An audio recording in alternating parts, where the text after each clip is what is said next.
In this video, I want to go over some function notation because you'll definitely see that on the SAT, and you want to make sure you familiarize yourself with it again. So function notation looks something like what we've got here, where we read this as f of x is equal to 2x plus 7.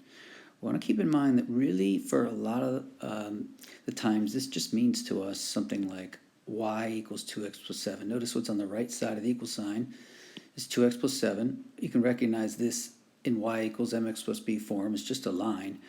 So sometimes they use like f parentheses x, which is read f of x, or it could be g of x or h of x. So really you want to keep in mind that f of x here is really just y. But there's a few things, reasons why they use that versus just the plain y. I'm going to show you that in a second. So another example might be we might have here the height of something, what the h, depending on the time. So h of t equals negative 9.8 t squared plus 20. Well, we could also have written that as y equals negative 9.8 t squared plus 20. But here's a reason why we use function notation. Take a look at this over here again. I have the two ways to write this equation. So let's say I was asked, someone said, for the equation y equals 2x plus 7, find y when x equals 1. Okay, so I can do that easily, right?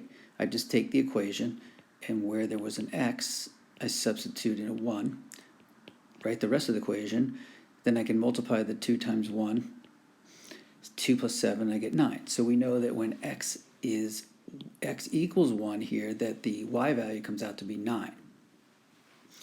Okay, so that's something we've known how to do for a long time. However, that's a lot of wording there.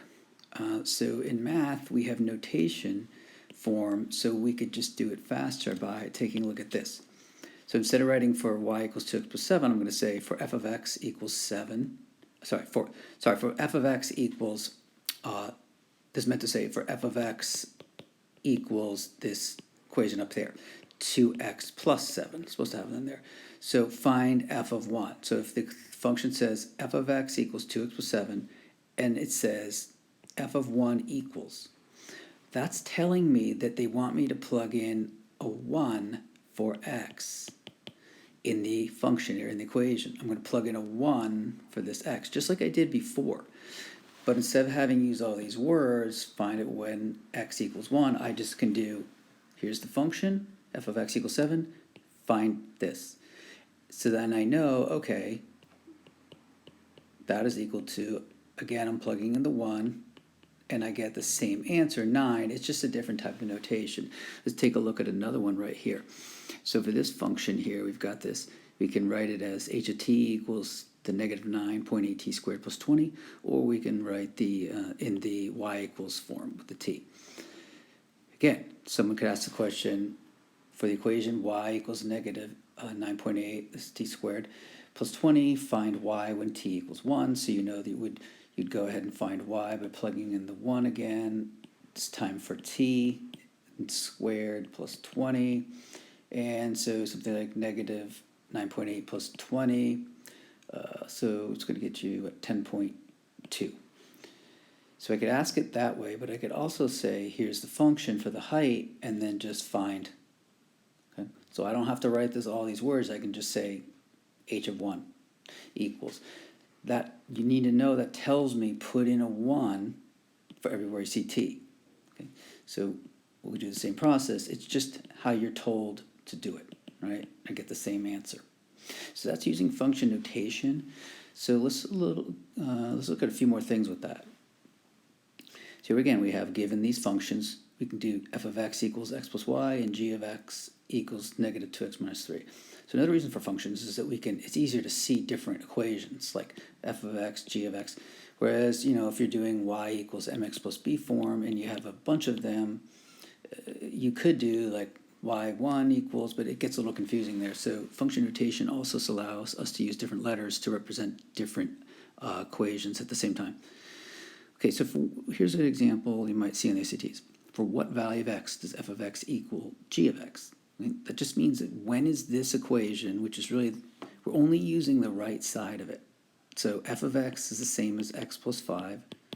When does it equal g of x? So the g of x is equal to the negative 2x minus 3. And so you're really just solving there where, you would add 2x to both sides, and we get a 3x equals, subtract the 5. So we're going to get negative 8 over here, and solving it just like you normally would, okay? And here's another one. Before I was showing you plugging in, there's an equation or something, and like this, there's a function up here, which we've got is the g function. I want to look at that again, right here. So this question is saying, okay, g of k equals -7. What is k? So I need to look up here, and I don't know what I'm plugging in for x. Okay? I know that I'm going to do -2. They're saying k, but the point is that there's something, k just means some number we don't know. So -2 times something minus 3, that's the g equation. But when we do this, the g of x is going to equal -7. It means the answer is going to be -7. So we need to figure out what goes here. Okay, you can call it k. Well, we know that -7 is equal to -2k. Take away a 3. If we solve for that, you'll get the -4 equals to -2k. So you know that k has to be 2. Here's an example of an SAT practice question. Take a look at this one right here where it says, this is a function, f of x equals 14 plus 4x. It's saying it represents the total cost in dollars of attending an arcade when X games are played. How many games can be played for a total cost of 58? So they're telling you the total cost is 58. And remember, the function represents the total cost. X is the number of games. So they're trying to find out how many games. So again, we don't know X, but we know that the final amount is 58. So you would go 58 equals this 14 plus 4x, and then solve from there, which you would end up getting, regular equation solving here. X is equal 11. Here's another one. We've got f of x equals x plus b. The saying it's linear, f and b, for linear functions f, b is a constant. So when they say it's a constant, keep in mind that just means a constant means it's a number that we don't know. They're not telling us. We don't know what the number is, but it's not a variable. It's not an x or y. It's just some number they're hiding on us. So look at this. They give us an example. They say when x is 0, the value of the function is 30. Okay? So when x is 0. So again, here's our function. F of x is equal to the x plus whatever b is. They're saying when x is 0, so you know that's going to go in here. We don't know b. So you see how they say the function, the f of x is 30? Okay, that means you're going to put this, see f of x, you're going to put 30 there. You're going to solve for what this unknown constant is. Well, this doesn't even matter, so we know b has to end up being 30. So b is actually equal to 30. So here's another example here. Take a look at this one. The function h is defined by this equation here. What's the value of h of 2? So again, you're just plugging in 2 for the x there. 8 over, looks like 10 plus 6, so 8 over 16, you're going to get 1/2. Moving on here. Here's another function, f of x equals 8 times x. So saying, what is x for the function to be 72? So remember, this, the f of x, is 72. Okay, this is 72. Solve for x, just like you would normally. It's 9. Okay. Now you got to get used to the SAT. A lot of the stuff I just did, you've done at some point in school, and it's just kind of a refresher. This box notation is something that you did very little bit, but you don't necessarily use a lot in school, and that is, it's a chart basically saying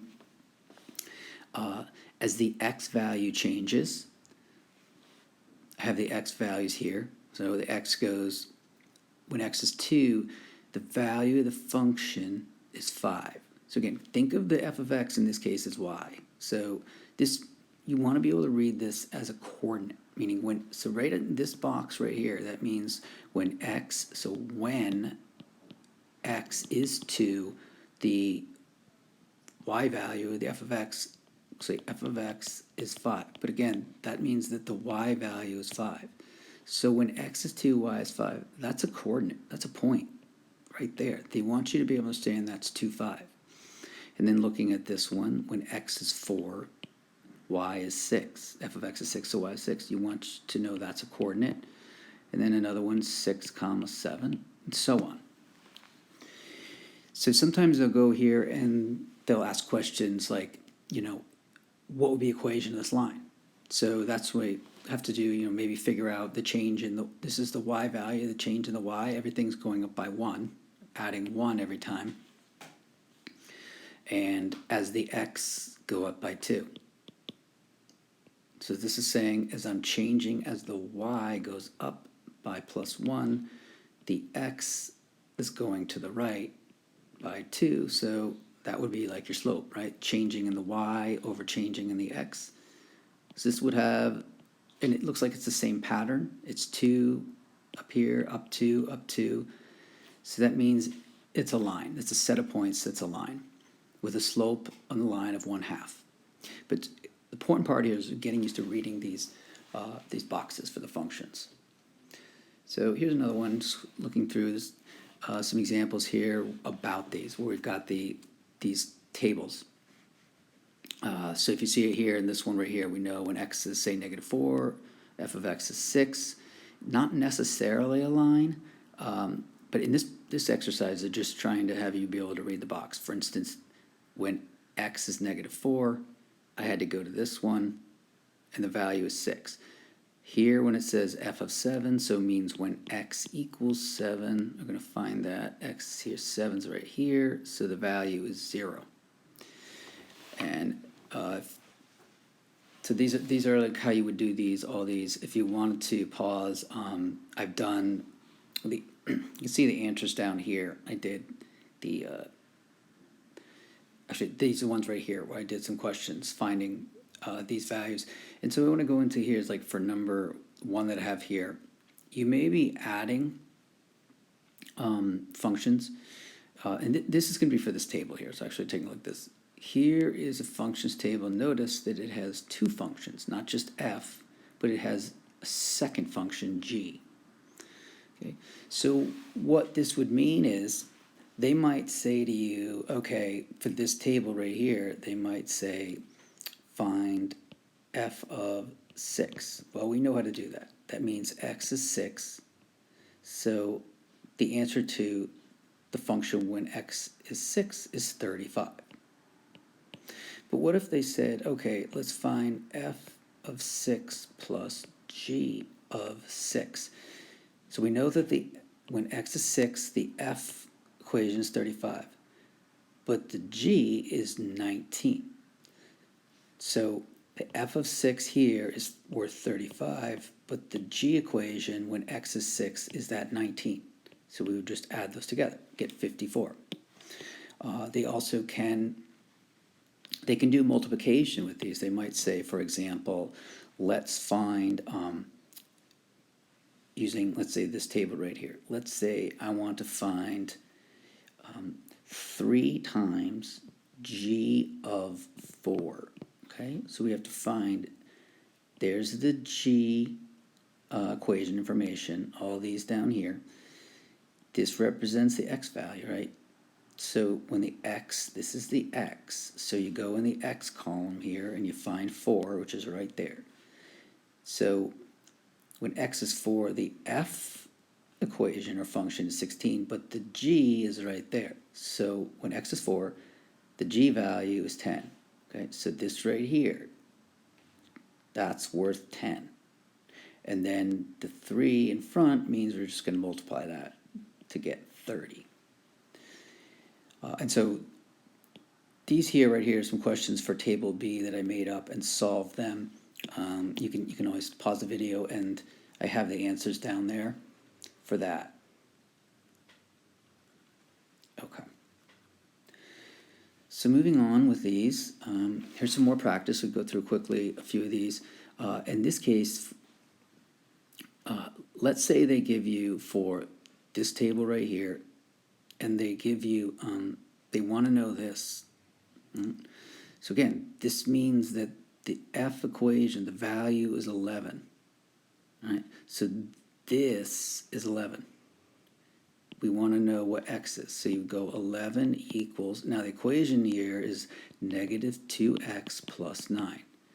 So we want to know what is the x value.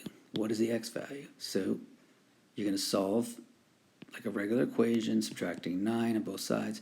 So we have a 2 equals the negative 2 times x. So it comes out to be negative 1 is equal to the x value. So this is a negative 1. So they can ask you to go, either they give you what the x is, find the value of the function, or they give you the value of f of x, you have to work backward. Okay, and these are all kind of like